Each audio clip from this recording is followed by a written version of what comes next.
family. Welcome back to another fun episode of Bennie and Bennie Wisdom Podcast. This is the podcast where we invest our time in real talk, biblical truth, and everyday wisdom. We appreciate you guys checking in again with us this week. So this particular week, we're going to talk about one of my journeys, one of my fun experiments and passionate things that I'm still in the process of working on, and that is my first fictional novel that I've self-published. Title is Love is a Drug. It's coming out on all platforms August 5th, 2025. I am your host, Bennie Williams Jr. This here is my co-host, Bennie Williams Sr. You want to go ahead and take it away with the topic? Yeah, this is going to be a good one. I've been waiting to be able to talk about this. So it's exciting to me that we're finally here. We're getting ready to talk about it. And this is your first book, and I mean, it's thick. It takes a lot of time to do this, and to do it at the level that you've done it and for your very, very first book is encouraging to me. So I don't know how you started it, but just jumping into it, and you just did it. Yeah. You don't let anybody talk you out of doing it. You knew what you wanted to do, and you just jumped right in and went forward with it. Now, I know you probably had some struggles along the way with it, as any author would. But man, this is a great book. You know, your mom and I, we watch a lot of drama type movies. Yeah. And this is full of drama. Yeah, for sure. I know it starts off with a lot of drama. And so you got all these little twists and turns at the very beginning of the book. And then it just keep going more and more as you go into the book. But why did you even write this book? So the purpose for me writing a book, or writing this particular book, is so it's a fictional romance novel. Mm-hmm. And me personally, I'm just very passionate about just the art of storytelling, being able to I think I have a infatuation with like the idea of love. So I wanted to be able to write about that and to create something out of thin air and make it real. I wanted to touch on topics that were, I feel like, hit home for a lot of people. Right. Things that maybe not everybody is talking about, without being super stereotypical or things like that. I just wanted to create something that I personally would want to read, or I personally would want to watch on a film or something like that. I too am a big fan of movies. I watch a lot of films and stuff like that. So I just wanted to create something that was based around romance, based around love, and be able to create something, like I said, out of thin air and make something. So on this journey, so at the beginning of it, how did you choose fiction versus nonfiction? So I think that is just from me being able to, again, just be imaginable with it. I think with me personally creating fiction, I'm just able to have more fun with it.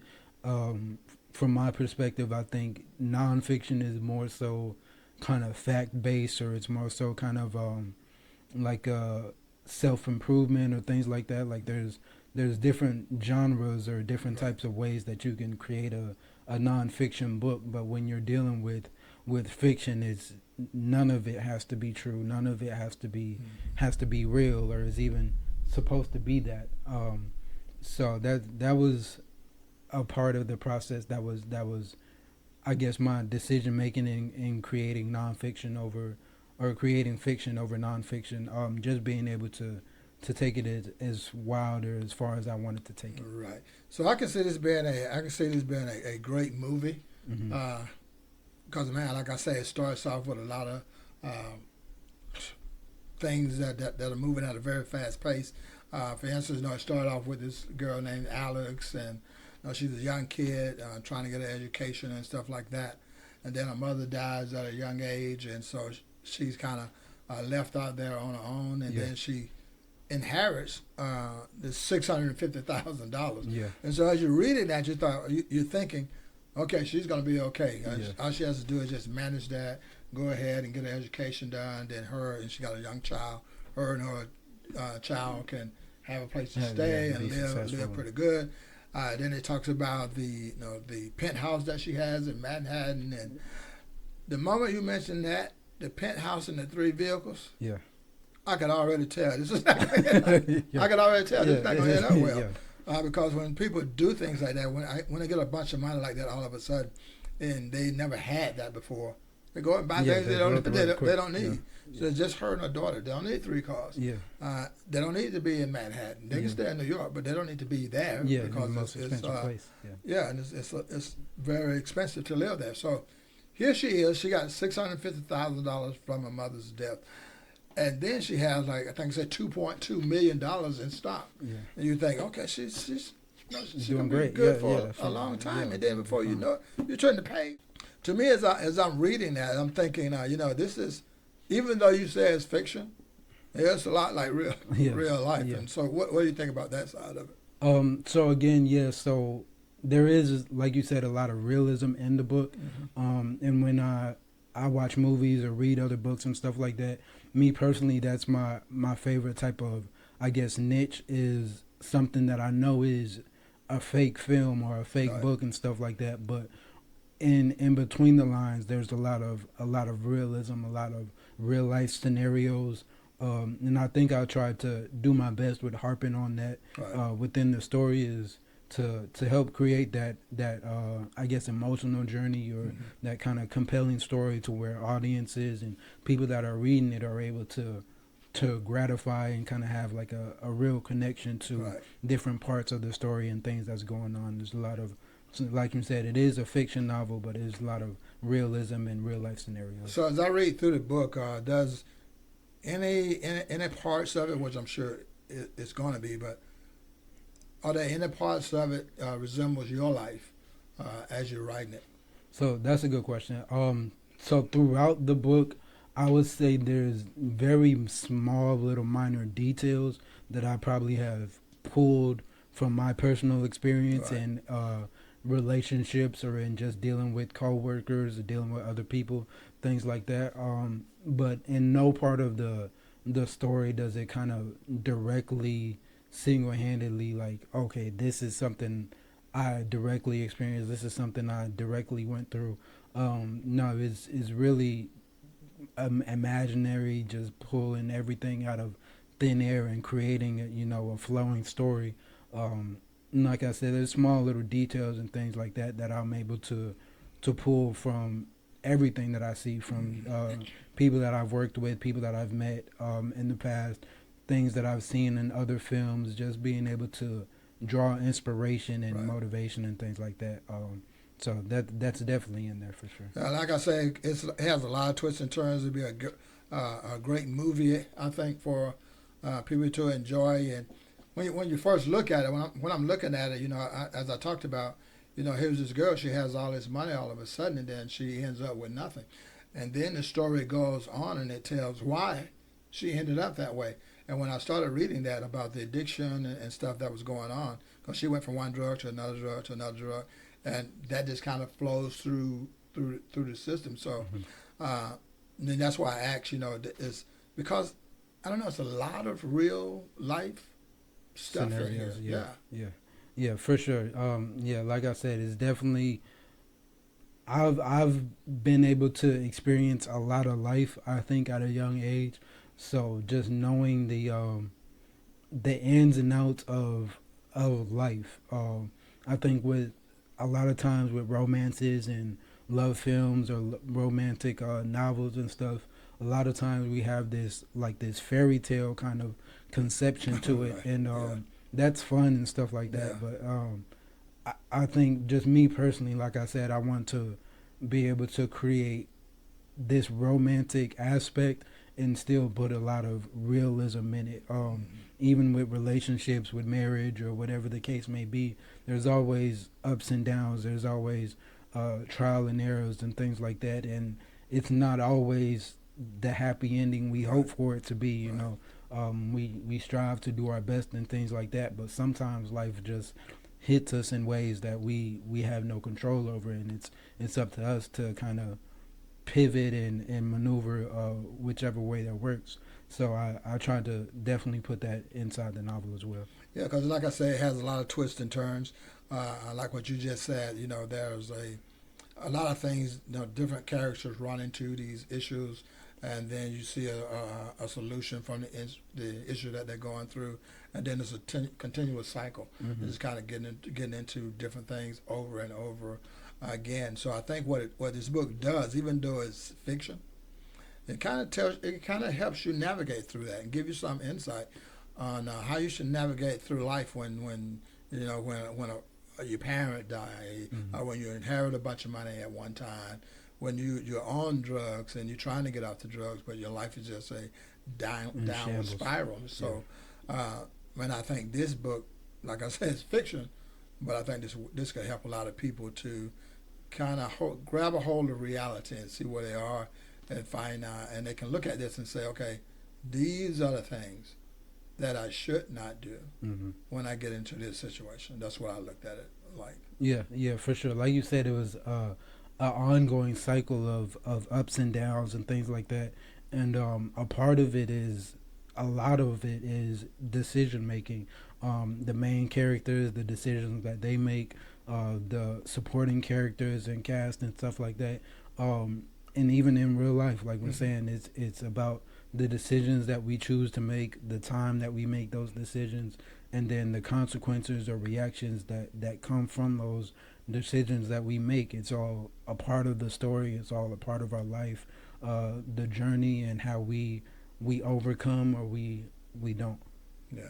So even before you even open the book, I'm intrigued by just looking at the cover, because I never thought of the title is "Love is a Drug." I never thought of love that way, and so looking at that, seeing that title, I'm like, man, that's something. Now, but this wasn't your original title. So what was your original title, and why did you change from that to this? So originally, my original title was "The Words You Say," and one of my reasons for that is, again, I tried to put a lot of emphasis in the conversations and the dialogue that the characters were having in between each other. One of the main characters, he happens to be a poet, and this isn't a poem or a poetry book, but there are a couple different poems in there that he recites and stuff like that.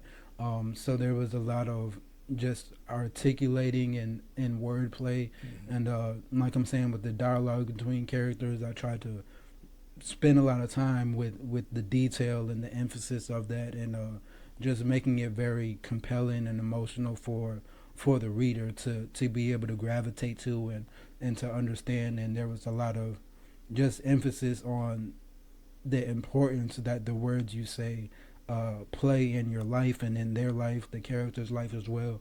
But as I continued on with writing the book, doing research with fictional novels and stuff like that, I kind of felt like the words you say took away from the entire aspect of the book without people being able to look at it and grab gratification to it. I think it was kind of somewhat of a misleading title where you weren't really sure what you might be picking up when you read it. And that's when I eventually turned to Love is a Drug, because I just felt like it was more captivating to where somebody, like you're saying with the cover, somebody looks at the cover, somebody reads the subtitle, they look at the title of the book, Love is a Drug. For me, I thought it would be more compelling or more captivating for them to see that than the words you say and they possibly get confused or just turn their attention away because they don't instantly know, okay, this is about this. So even with the title that you ended up with, Love is a Drug, so that can be either negative or positive. You know, there are drugs that we take to keep us alive, and then those are drugs that you become addicted to. So in your title, with the title and the dialogue that's in the book, how does that tie into your current title? That's another great question. So again, it's both. So like you're saying, there are drugs that are healthy for us and that doctors would prescribe and and advise that we take and stuff like that. And then there are drugs that we all kind of know are addicting and to stay away from. can turn our life into that downward spiral. With love is, it can be both as well. It can be, love itself can be addicting. Love itself can be something that kind of de-escalates your life or de-escalates your emotions or whatever the case may be in a negative aspect. And it's it can be both, and it's kind of how you choose to go about love, or how you could choose to go about presenting your love or giving your love, and how you accept it. And it's just a lot of aspects as far as love and drugs itself that I think it plays a large part of both. There's positive aspects to it, and then there's negative aspects. And even being addicted to love, that's not necessarily a bad thing. Right. But how far do you go with being addicted to love till it turns out to be a bad thing? Right. So I think that's a large part of that story as well. Just seeing like you're saying, the twists and turns and the different aspects within their relation, the two main characters' relationship, and how they deal with each other, and kind of how the whole story unfolds. So when I first look at it, and I don't know how other people would think about it when they first see the title "Love is a Drug." I think that automatically shifts your mindset to something that's not going to be good for the person. And when you jump in there, you see, the first, like 3 or 4 pages of the book, it reveals that. Yeah. So I like how you did that, because you tied the title of the book and the subtitle of the book. I mean, you hit it on the first Couple 3 or pages. 4 pages in the book. Yeah. You already hit and told people what this book is about. And so I think it intrigues people. So you put it out there. It's like a drama movie, and you just want to know, like the movies we watch when they got like 6 series. So they got 6 series. You read the one series, watch the first series. Then you have to watch. This is like that. Yeah. This could be that kind of movie, just because you tied every chapter. It connected to the chapter before. And I mean, it was amazing. You did a great job with it. I appreciate it. So I'm proud of you for even taking the challenge to do it, because I know writing is not as easy as people think it is. That being said, give us like a overall summary of what the book is about, and then end that with why should someone read this book? Okay. So within this book, you can expect to kind of experience or read about a lot of abandonment.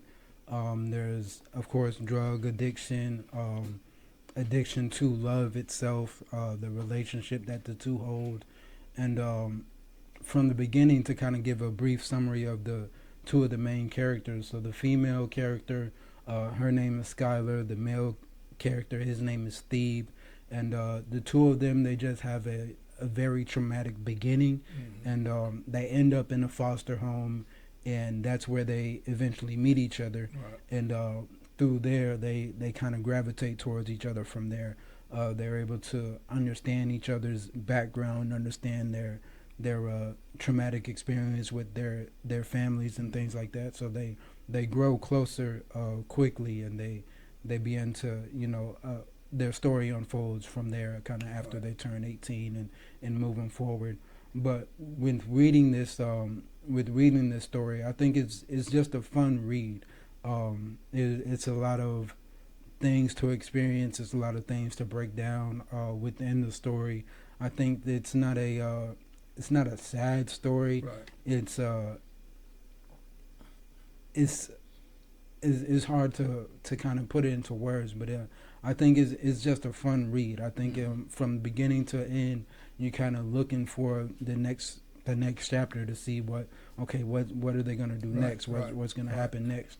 And I think it's a lot of that throughout the entire story. With reading it, I think you're able to gravitate to the emotional aspect of the characters and kind of what they're dealing with, what they go through. The emotional journey, I think, is a compelling story. It's something that a lot of people I think would like to experience, would like to read about, and like we're saying, maybe someday on a film, I think it would be a great film, a great TV series, or something like that that can carry on and continue on. Right. So I strongly think that it, 6 series on next Netflix or something. Yeah. I don't know where it's going to go from here. But yeah, that could be very exciting if you can get to that level. And for me, I think that you should always think that you can. For sure. So you reach for you reach for the highest point, and hopefully you sell a lot of these books, and the right person sees it and the right person reads it. You never know where it's going to go. And so I wish you the best in that endeavor. So now that you've written the book, when will this book be available and where? Okay. So the book will be available August 5th of this year, 2025. That'll be on, the best place to get it is going to be my personal website. That's going to be www.benniewilliamsjr, BENNIE WilliamsJr.com. It'll be on Amazon. It'll be on Barnes and Nobles, Target, kind of all your local bookstores. It'll be available there starting August 5th of this month. Great. Next month. Great. Okay, so now so we got the summary of the book. Sounds very exciting. Seems like you have a lot of opportunities to go. You can go a lot of different ways with this book. This is the foundation of creating a movie, creating a TV series, and things like that. Yeah.